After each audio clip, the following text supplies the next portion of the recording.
When the king appears, act as if you are catching fish. The king will definitely ask you why you are catching fish in a dry pond. Then you tell him that if a cart can give birth to a calf, then can't fish be found in a dry pond?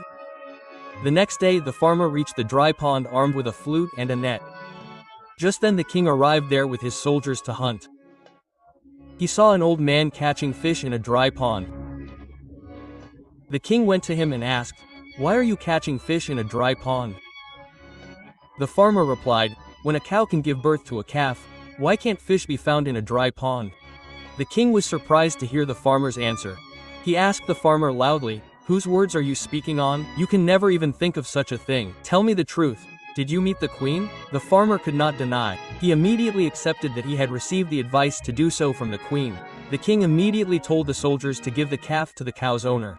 On returning to the palace, he called Champakalii and said, "You did not fulfill the condition I had set at the time of marriage. You opposed my decision. You should not have got involved in the affairs of the state.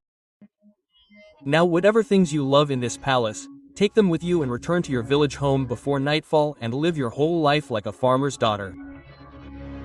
Champakalii bowed her head and replied, "It will be as you wish, Maharaj. I have just one request to you, that do not ask me to leave in the evening. If the goddess of wealth leaves the house in the evening, you will be defamed among your subjects." The king said, "Okay. Tonight we will eat together for the last time. You can leave tomorrow morning." Champakalii said, "Okay, Maharaj." Now the clever Champakalii went to the kitchen and asked the cook to prepare a tasty and rich fried meal.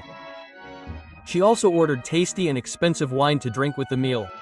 Delicious food is eaten in large quantities, and then laziness also comes in large quantities. At night, when the king and Champakalii sat together and had their meal, the king's mind was already restless. On top of that, he had also drunk more wine.